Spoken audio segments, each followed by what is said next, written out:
Welcome to the Gridiron Live from the Media Hub on riotradio.ca. I'm your host, Will McAllister, and this show is all about the NFL. And today I'm going to be discussing a trade landing spot for a specific player.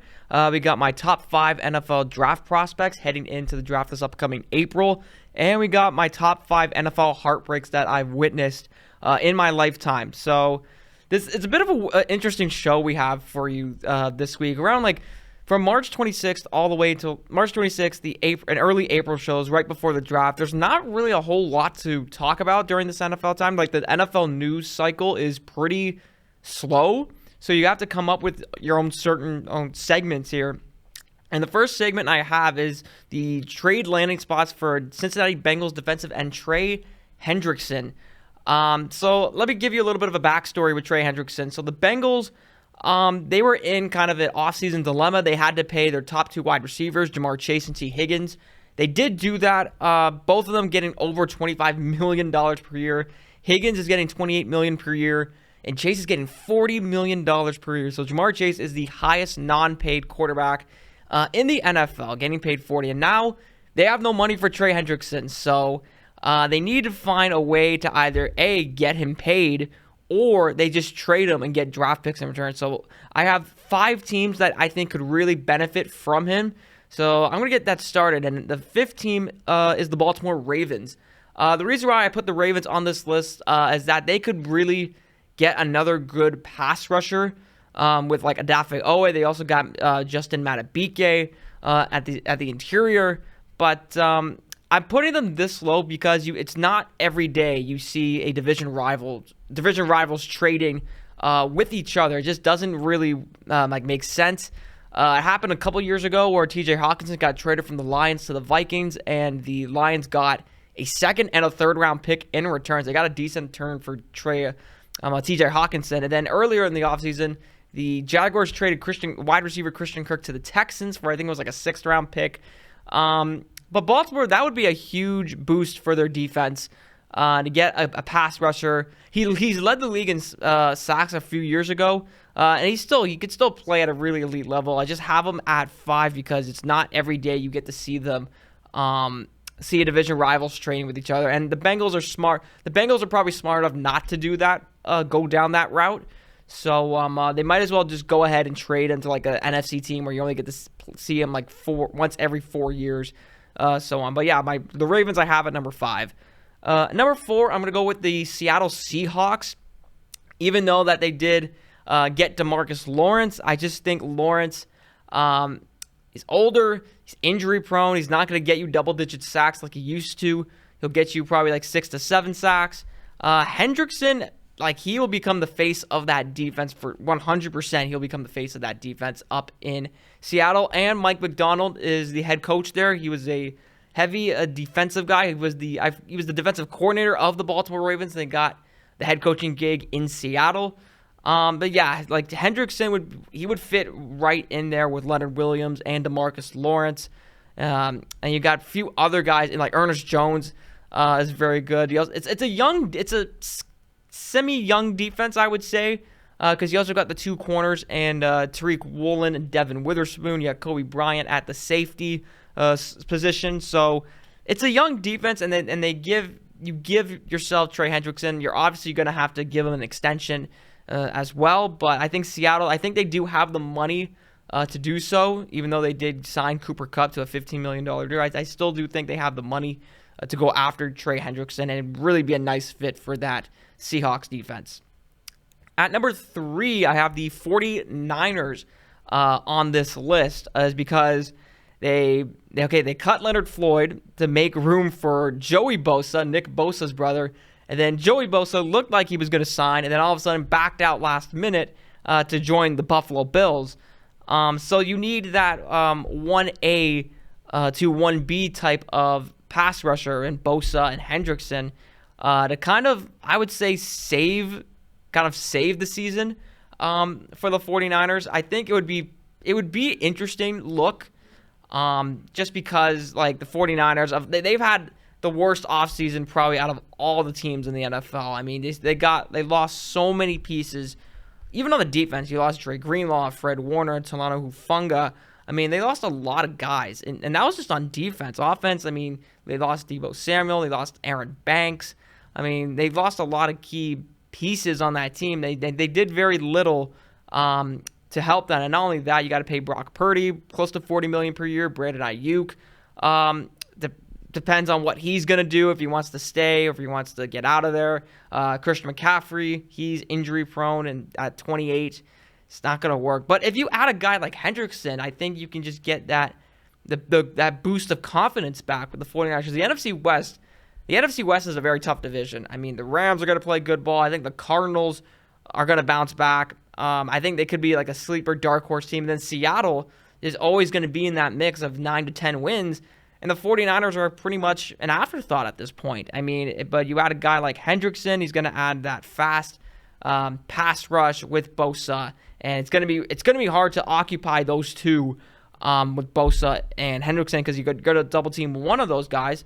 Another one is going to break free in single and one-on-one coverage pretty much. So yeah, Hendrickson, number 3 to San Francisco.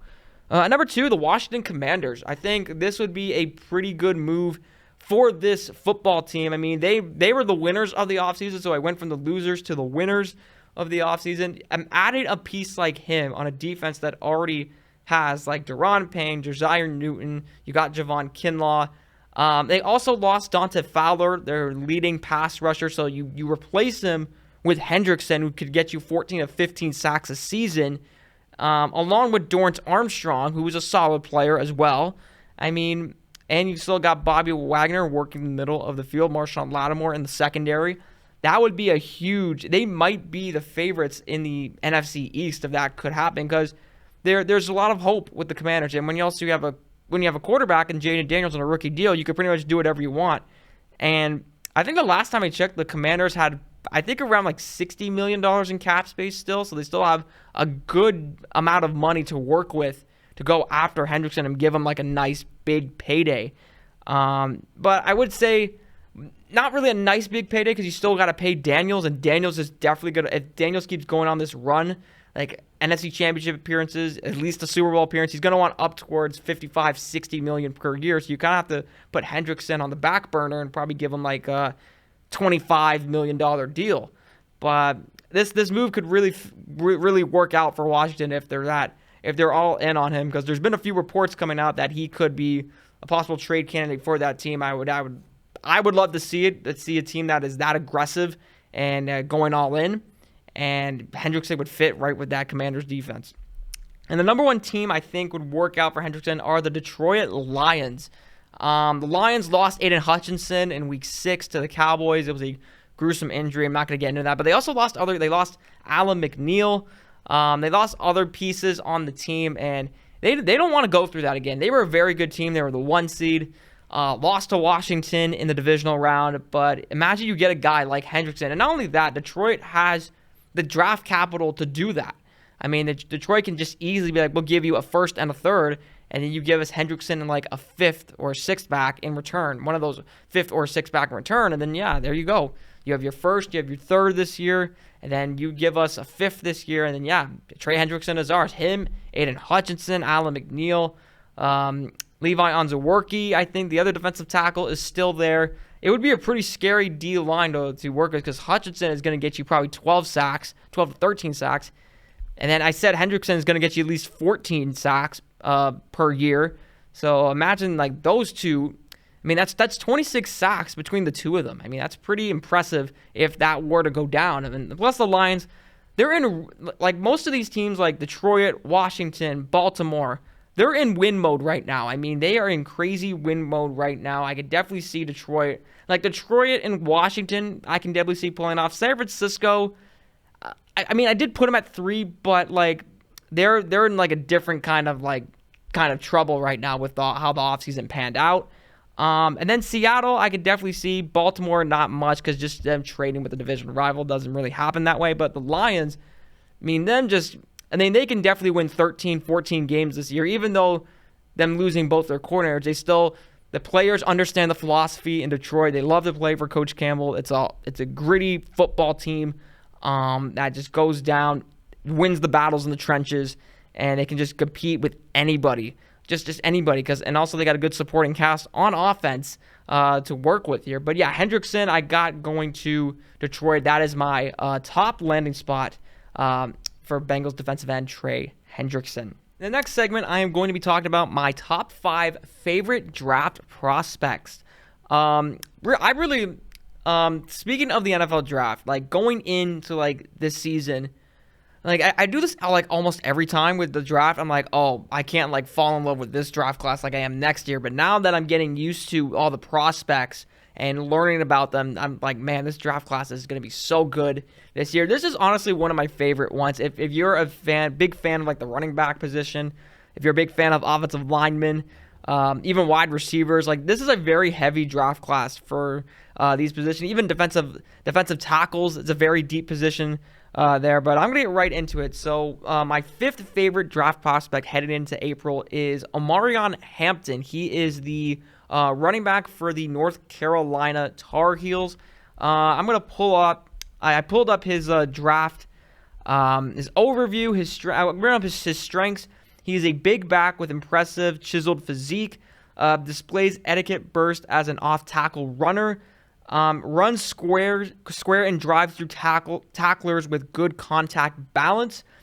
Capable option on swing passes and screens. So he is a good check down magnet for the quarterback. If the quarterback is feeling uptight inside the pocket and you need just a simple completion, he is your guy. I mean, he is also a bigger running back. There's been a few mock drafts that he has been going into like early second round, but now there's also some other mock drafts where he's going late first. Like I've seen like the Denver Broncos. I've seen the Pittsburgh Steelers take him. I've also seen the Cowboys at one point. Mel Kiper, he did a mock draft on ESPN that had Dallas taking Hampton at 12. That's how impressive he has been. As a fan of Dallas, if they take him at 12, I would say it's a bit of a reach just because you can probably get another running back in the second round. But it's one of those situations where it actually happened a few drafts ago with their guard Tyler Smith. He was out of Tulsa. Dallas they were going to skip on him and hope that he was going to be there in the second round. But they took him anyway, and look at him now. He's the Cowboys' best O-lineman, and he's had a great career. So the same can be said with Omarion Hampton as well. Some of his weaknesses is he has one speed, long strider runner with limited one-cut ability, below average speed to win wide and turn the corner, so his cuts aren't going to be that fast when he's trying to cut inside or trying to go outside the O-lineman for a outside run. Too eager to leave his feet and take abuse in the air. So like when he's blocking, a lot of the linebackers kind of just pull him aside a little bit. It's kind of just go out and just, I would say like bulldoze him, but that's kind of. He ran a 4.46 40-yard dash is pretty good. A 1.54 10-yard split is solid. 38 vertical jump is pretty good. A 10-inch broad jump, which is nice. He ran a 4.4 20-yard shuttle, and he 18 reps on the bench. He had a total score of 85, which is very good according to the Next Gen Stats score breakdown. So 85 out of 100, that's very good. And he's currently the 4th ranked running back in the draft. I still think he's going to be a very good player. Depends what team gets him. If he's on a situation where with a great offensive line, he's going to excel. Like a little bit below average, then he could struggle here and there. But I think Hampton's going to have a very solid career in the NFL, and I have him at number 5. At number 4, I'm going with the Buckeyes running back Trey Hendrickson. It was either him or Quinshon Judkins. It was very close, but I like Henderson a little bit more. He's currently 5'10", 202. He had a next-gen stats grade of 86. He is currently the 3rd-ranked running back in this year's draft. His combine results were almost like similar to Omarion Hampton's. He ran a 4.43 40-yard dash. He had a 1.52 10-yard split, 38.5-inch vertical jump, 10-inch broad jump, and then 3-cone drill, 20-yard shuttle. Bench press is not there because he did not do those at the combine. So some of his strengths: reads both levels of stretch plays and presses runs tight to the blocker's hip. Soft hands makes him a safety valve out of the backfield for quarterbacks. Well, kind of the same thing with Hampton is that if the quarterback is feeling uptight in the pocket and can't get out of the pocket, he is a good safety valve. He can definitely catch out of the two running backs between Judkins and Henderson out of Ohio State. He is more the pass catching back, and there are some stats or like box scores where he probably catches more passes than Judkins. He also accelerates into build up speed that makes him tough to catch. So when he either catches that ball or he finds an opening in the middle of the field, he could just take off running, and he's gone. So there's a little bit of strengths there. Some weaknesses with his game is that he's slightly undersized to take on the heavier workload. So if he's going to be pass blocking a linebacker, or if he's like trying to pass block like a Micah Parsons or an Aiden Hutchinson, Myles Garrett, it's going to be a little tough. He's definitely going to want to chip those guys because those guys are just like much big. He's weighed at 202, and he is currently at 202 for Henderson. And Micah Parsons is around like 285. Myles Garrett is almost like 290. So it's going to be a little bit tough to block those guys. But depends on, same thing with Hampton and Henderson. It's very close. Like late first round is where they have Henderson in a few cases. Same thing, early second. That's where the draft is mainly won. Rounds 2 and 3 when that in that part of the draft, they're mainly won through those rounds. But Henderson could definitely be a game changer for any offense in the NFL. At number 3, I have Armand Membo, a player he is skyrocketing in a lot of mock draft. He is the offensive tackle out of Missouri. He is 6'4", 332. He is a big boy. He is currently the 3rd ranked offensive tackle in the NFL. He ran a 4.9 140. I mean, he ran a below 540 for a guy that's 332 is very impressive. 1.74 10-yard split. He had a 34-inch vertical jump, a 9.97 broad jump, and he bench pressed 31 times. I think it was the bench press rate at the combine is 225, so he did that 31 times. Some strengths: he keeps weight inside on kick slides with easy redirect versus the counter. Acceleration and leverage to dig out of the grass, so that's very, very good. Plays with an edge when finishing his block, so he is going to he's going to play through the whistle. So that's pretty much his strengths. I mean, he's not, soon as that whistle stops, he's going to actually stop play. But once he hears a whistle, then he's going to stop play. But like he's one of my favorites. He might be my favorite offensive lineman in the draft, in my opinion, just because of how like his size, like 6'4", 332. You could probably put him at both left and right tackle, but I think he's more dominant. I think as a left tackle, I'm not too sure, but definitely I've seen in a few mock drafts of him going as early as 4 to New England, which I think would help out Drake May and Pat in this time in the pocket. I think it would help him out a lot. But I've also seen him go later in drafts, like the teams like Arizona. I've seen him go like even Kansas City in a few mock drafts. That would be very lucky for the Chiefs to go out and get him. Some weaknesses: he is far below height standards for the NFL starting tackles, which I don't think is true. I mean, 6'4" is still is a big man for him to be at his height. I think that's just untrue for his height. He must prove his anchor against NFL speed to power rusher. So that's a little bit of an interesting thing. So when he's going up against the faster guys and like the faster pass rushers and like Micah Parsons and Myles Garrett, it could be tough for him. You know, I mean, those guys really do a good job at doing the nice little like chop moves and just the speed pass rush. And Myles Garrett, he does a good job bull rushing. Aaron Donald, he's not retired for the Rams. He would just bull rush like the guard in the center, and he made it look easy. And Donald can play like along the entire O-line, so that made his game really good. But I still think Membo is going to be, he still is a year.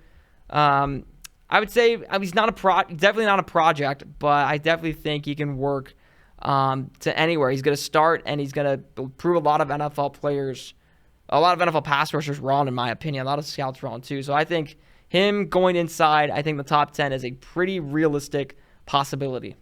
At number 2, I got Jahad Campbell, the linebacker from the University of Alabama.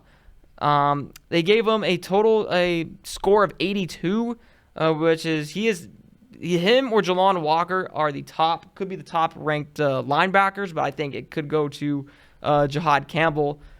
He is currently listed at 6'3", 235. Ran a 4.52 40. He had a 1.53 10-yard split. He had a 10.7 broad jump. And some of his strengths, he's prototypical height and weight for a linebacker. He's got impressive production within high-impact stat columns. Breaks down and mirrors backs as an open field tackler. So he's a very clean tackler, very wrap. Don't go for the kill shot, just to wrap him up. He can also fly from sideline to sideline. Him running a 4.52 40 at his size is very good for a linebacker. Has the burst and work around ability to threaten as a rusher, so he can kind of do both, which is kind of something you want to see. So I mean, with that report come out, it kind of displays him as a little bit of an edge rusher, but he is also the prototypical linebacker, like stand-up linebacker for most teams nowadays. Some of his weaknesses is that he lacks instincts and plays through a straw, gets caught behind blocks and will lose contain. Could be a little bit of a tough task for a linebacker when you get caught behind blocks, because you do that, it just makes it easier for the offense to take control and take over the game. And then he also allows edge blockers to widen him off the spot. And also he needs to attack. This is in his weakness. He needs to attack blocks and constrict his gap. But there's way more strength than there is weaknesses. I still think he's definitely a first-round player. I think the Bucs could probably take him I think the Bucs are taking him 19. That would really help out. Him and Lavonte David would make a nice pairing for the Bucs.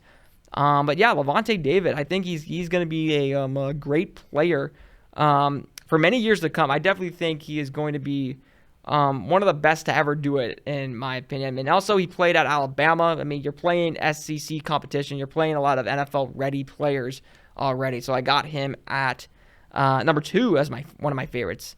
And my favorite draft prospect going into the draft in April is Will Johnson, the corner out of Michigan. He is the top-rated corner in the NFL. He is the 5th-ranked draft prospect.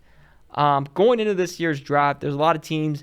I've seen a few mock drafts of him going as early as to the Patriots, the Jaguars, but I've also seen him go as late as the Cardinals and the Falcons. For a corner, he's pretty big, 6'2", 194. He is a solid, big cornerback. Some of his strengths, he's big, smooth, and instinctive.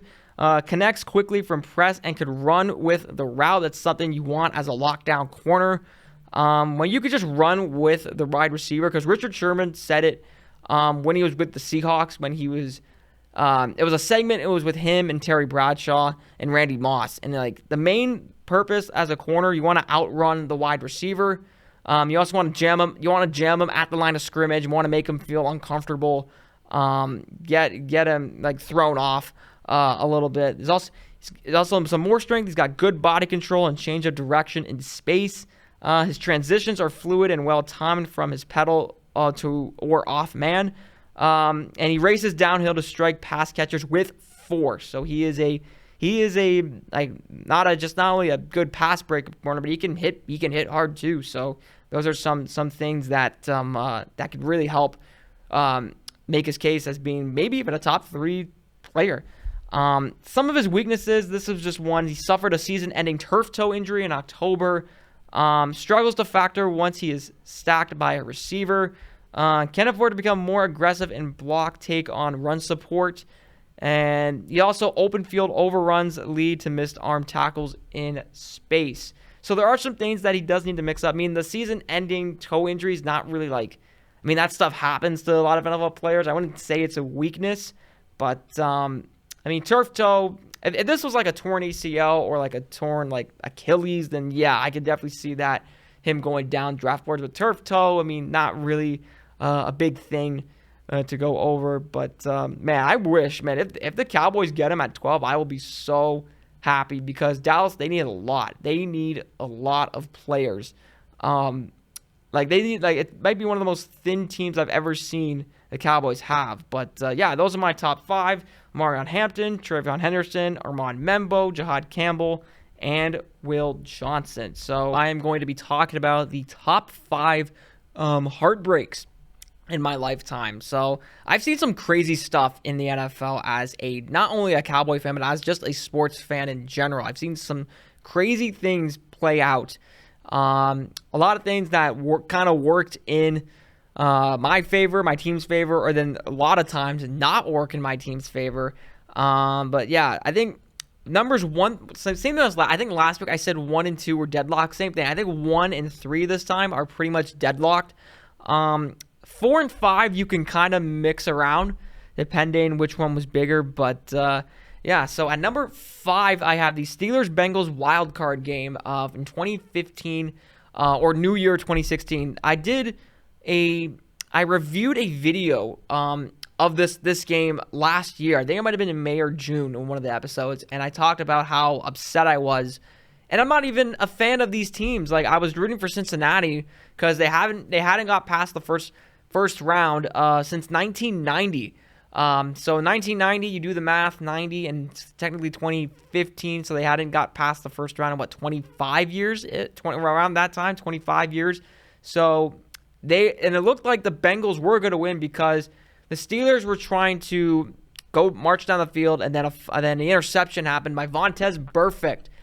He picked off the pass. He's running up and down the field. He actually goes into the locker room, takes his helmet off because he's thinking the game is over. But there's still time, and Steelers had all 3 timeouts with 1:30 to go. And then literally the next play, Jeremy Hill, the Bengals running back, fumbles the football. Ryan Shazier picks it up.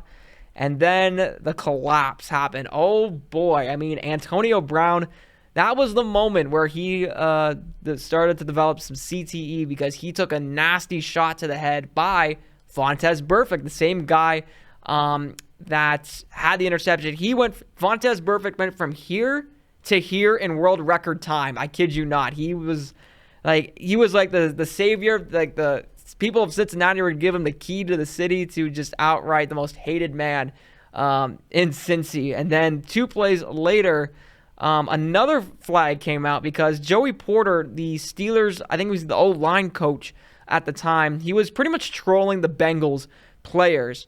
I think Pittsburgh called a timeout because one of their players got hurt, and then he was trolling the Bengals players, provided just standing there. And then Pac-Man Jones, the Cincy corner, accidentally touched the ref or bumped into him. And in sports, in the NFL, you can't accidentally bump into the ref. So that was another 15-yard penalty. And the Steelers kicked the field goal. They won that game 18-16.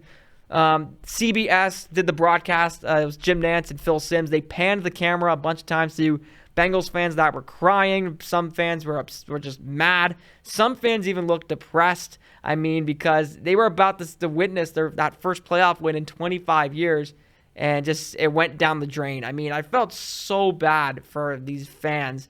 And plus the weather was not great. It was cold. It was rainy.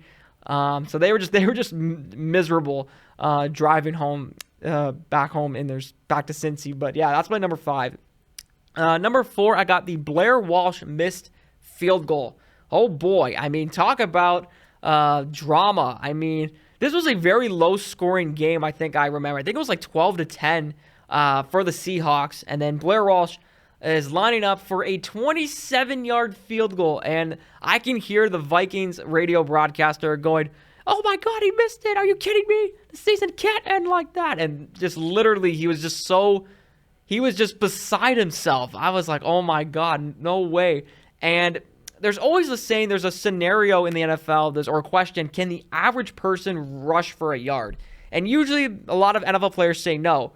But I want to say, can the average player kick a 30-yard field goal? I don't know. It's a lot of people might think it's easy, but when they actually go down to the field, it's harder than it looks. And but yeah, 27-yard field goal, and that was back when the Vikings played at TCF. They played there for 2 years. The TCF Bank Stadium is the home of the Minnesota Gophers NCAA football team. So, but it also felt natural for the Vikings to be playing outside. I mean, they're a cold weather team. They football sometimes, and that's in January. It's meant to be played in the cold. But yeah, it was tough. Like I thought that Viking team was very good. I mean, they went 11-5. They took the NFC North from the Packers that year. And then but still the Packers got further than them, and Packers beat Washington later on in that day. So Vikings fans, they were miserable for that day. They saw their team lose off a chip shot field goal, and then the Packers, Aaron Rodgers and the Packers just dominate in a playoff game. But yeah, Blair Walsh missed field goal. That is my number 4 heartbreak. My third heartbreak is Super Bowl 49. Seahawks fans in general. That picture explains it right there. I mean, why are you running? Not why are you not running the ball on the 1 yard line when you have the best running back at that time in Marshawn Lynch? But yeah, Seattle, they were so close to going back to back. I mean, they would have been the first team in the Super Bowl era to go back to back, and then just a dumb play call. It's not only the worst play call of all sports, but it's stupid. Like just run it in, man. That's all you got to just run it in. If that was any other team in that NFC, if it was the Packers, the Cowboys, the Lions, the Panthers, Cardinals, they would have ran it in. I mean, it's not rocket science, you know? I mean, I could have called a play on Madden, just do halfback dive right up the middle. And Seattle had 2 timeouts to work with there, and they did run it before, and they got down to the 1, and I was like, oh man, this is it. They're going to beast mode. Marshawn Lynch.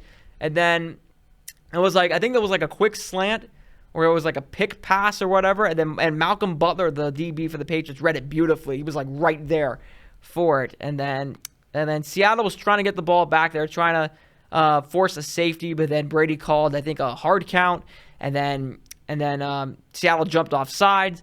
They moved the ball up 5 yards, and that pretty much did it there. But yeah, it was so like Seahawks. There was this one video, I kid you not. There was he was in his, I think, living room watching that game. He had the old school like the old Sean Alexander jersey for the Seahawks. This was before they included a whole lot of green. This was just like their navy blue jersey, and he had his TV. It wasn't a flat screen TV. It was like a bigger one with like the speaker at the bottom.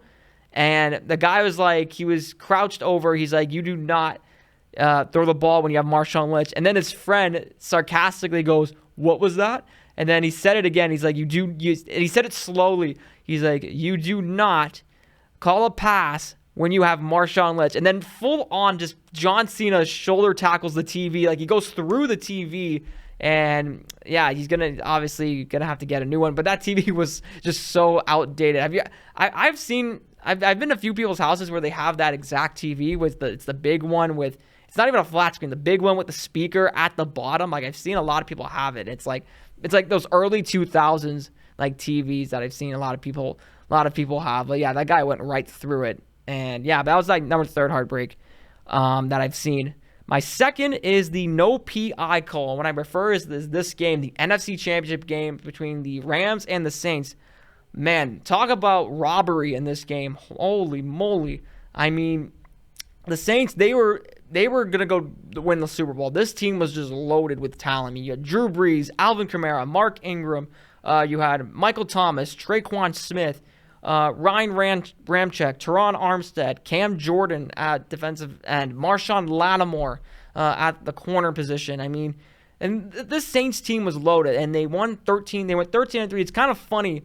The 2009 Saints team and the 2018 Saints team, all those 3 losses came against the Cowboys, the Bucks, and the Panthers. So and they won the Super Bowl there. So they were destined to win it. And yeah, and this game happened. I mean, it was a good game. Like the Saints scored the first 13 points, the Rams would score the next 10. It was back and forth, and then the PI call happened. And not only was it PI, it was helmet to helmet. So they didn't have to call PI. They could have called illegal contact, which would have been a 5-yard penalty, and the Saints run the clock out, kick the field goal, and they would go on to win.